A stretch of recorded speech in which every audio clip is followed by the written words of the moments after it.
नमस्कार सभी को। दोस्तों, हम अक्सर सुनते हैं कि हमारा आने वाला फ्यूचर डेटा का है। लेकिन भारत के लोकतंत्र में, भारत के चुनाव में डेटा वार इतने जल्दी शुरू हो जाएगा, वो भी इतने खुले तौर पे, ये शायद किसी ने नहीं सोचा था। पश्चिम बंगाल की धरती वैसे भी सियासी संग्राम का हमेशा केंद्र रही है, और ममता बनर्जी की अगुवाई में जिस तरीके से विधानसभा के चुनाव की शुरुआत हो रही है, एक ऐसा मंजर देखने को मिला है जो हर किसी को हैरान कर रहा है। अमित शाह की अगुवाई वाली ईडी ने आज छापों का एक ऐसा नया पैमाना सेट कर दिया है जिसे देख के हर कोई दंग है।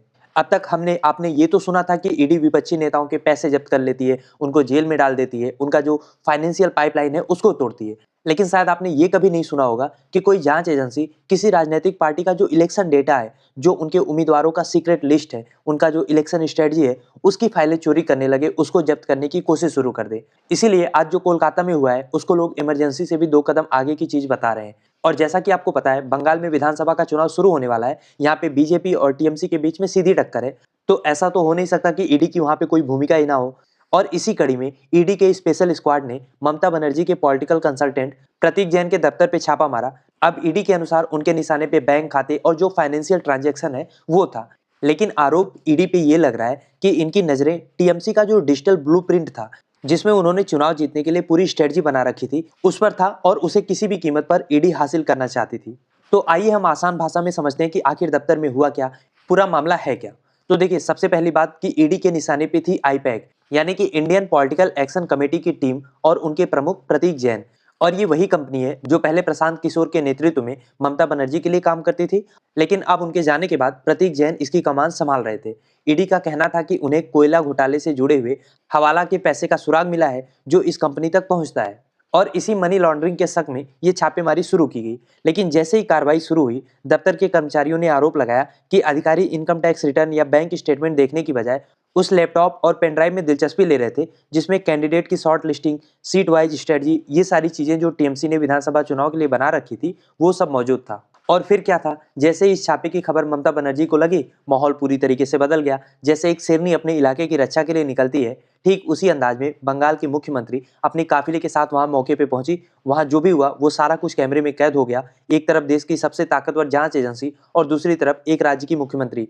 फाइलों को लेकर छीना झपटी शुरू हुई। ममता बनर्जी ने खुद उन फाइलों को अपने कब्जे में ले लिया जिन्हें ईडी के अधिकारी ले जाने की कोशिश कर रहे थे।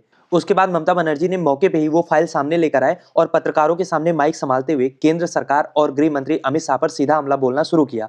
उन्होंने कहा कि ईडी इस छापे के बहाने उनकी जो चुनावी रणनीति के सीक्रेट्स हैं उसको चुराकर अमित शाह की मेज तक पहुंचाना चाहती है। उन्होंने सीधे शब्दों में ललकारा और कहा कि मिस्टर मोदी, अपने नोटी यानी कि शरारती होम मिनिस्टर को कंट्रोल कीजिए, वरना अंजाम बुरा होगा। यानी ममता बनर्जी ने सीधे अमित शाह और प्रधानमंत्री मोदी को अपने अंदाज में ललकारा और बंगाल के चुनाव के लिए एक नई लकीर खींच दी। अब यहाँ पे समझना ये भी जरूरी है कि आखिर आईपैक करती क्या है और वो डेटा इतना सेंसिटिव क्यों है कि अमित शाह अपनी ईडी भेज देते हैं उसको लेने के लिए। तो देखिए, सबसे पहली बात कि आईपैक जैसी कंपनियां किसी भी पार्टी के लिए ब्रेन का काम करती हैं, जो उनको हायर करती है।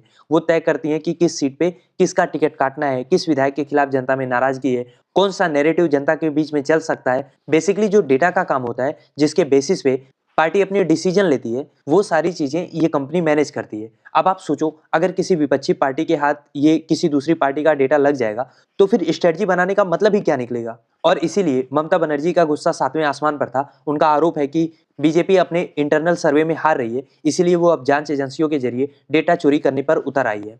खैर, ये मामला केवल सड़कों तक सीमित नहीं रहा। ईडी ने इस पूरे घटनाक्रम को सरकारी काम में बाधा करार देते हुए कोलकाता हाईकोर्ट का दरवाजा खटखटाया है। ईडी की दलील ये है कि एक मुख्यमंत्री ने खुद कानून को अपने हाथ में लिया और जांच के दौरान अहम सबूतों को जबरन छीन लिया। हाईकोर्ट में दायर अपनी याचिका में ईडी ने ममता बनर्जी के आचरण पर भी सवाल उठाए। वहीं टीएमसी के वकीलों का कहना है कि एजेंसी के पास इलेक्शन डेटा छूने का कोई भी कानूनी वारंट नहीं था। उनको फाइनेंशियल डेटा चाहिए था, जबकि वो जो इलेक्शन का डेटा है उसको टच कर रहे थे।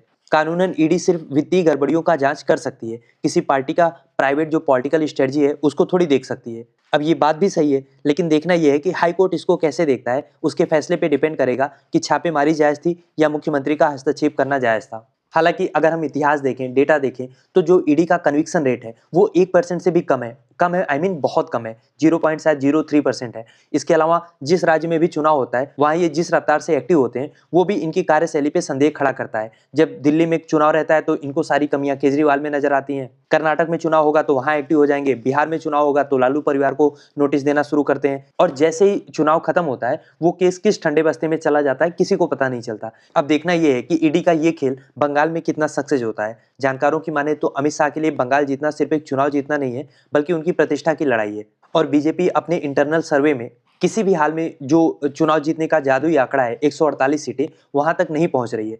बीजेपी का आंतरिक सर्वे उनको मात्र 80 से 110 सीटों के बीच में अटका रहा है, और शायद यही बौखलाहट है जिसकी वजह से अमित शाह इस तरीके के अनएक्सपेक्टेड कदमों को उठा रहे हैं। और कहीं ना कहीं जो जमीन पे बीजेपी की पकड़ कमजोर है उसका ये नतीजा है कि ये ऐसी रणनीति बना रहे हैं जिससे सामने वाले का मनोबल ये तोड़ सके, चाहे उसके लिए ईडी का यूज करना हो, सीबीआई का यूज करना हो, या इस तरीके की छापेमारी करानी हो।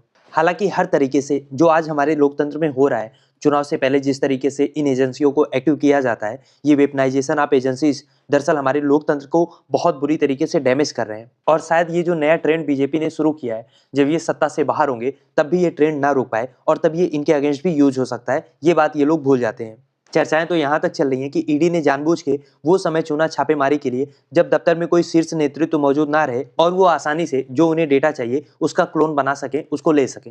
लेकिन शायद ईडी के अफसर भूल गए कि उनका पाला ममता बनर्जी से पड़ा है, जिसको स्ट्रीट फाइटर कहा जाता है, और ये नाम उन्हें ऐसे नहीं मिला है। उन्होंने ना केवल फाइलों को बचाया बल्कि इस पूरे रेड को एक पॉलिटिकल विक्टिमहुड के नैरेटिव में बदल दिया। अब बंगाल की सड़कों पर यह संदेश जा रहा है कि दीदी को हराने के लिए दिल्ली से साजिश रची जा रही है। इसीलिए अब सवाल भी उलट चुका है कि क्या इस छापे से बीजेपी को फायदा हुआ है या उल्टा अमित शाह को नुकसान हो गया है। बंगाल का वोटर बहुत जागरूक है। इनफैक्ट बंगाल हमेशा से भारत के सबसे जागरूक राज्यों में से एक रहा है। वहां चुनाव सिर्फ विकास पर नहीं होता बल्कि अस्मिता की भी बहुत बड़ी कीमत होती है। और जब एक मुख्यमंत्री सड़क पर उतरकर केंद्र से भिड़ती है तो बंगाल का एक बड़ा वर्ग इसे अपनी गरिमा से जोड़ लेता है। पिछली बार भी जब शारदा और नारदा के समय ऐसी कोशिशें हुई थी तो ममता बनर्जी की ताकत और बढ़ गई थी। और इस बार डेटा चोरी का आरोप एक नया हथियार बन गया है। अगर जनता को ये लग गया कि जांच के नाम पर उनकी चुनी हुई सरकार को चुनावी तैयारी में दखल दिया जा रहा है तो नतीजा बीजेपी के लिए बहुत उल्टा भी हो सकता है। और अगर हम इस जांच की बात करें, जैसा कि ईडी दावा कर रही है कि यहाँ कोयला घोटाला हुआ है या हवाला कारोबार का कुछ ट्रेल है,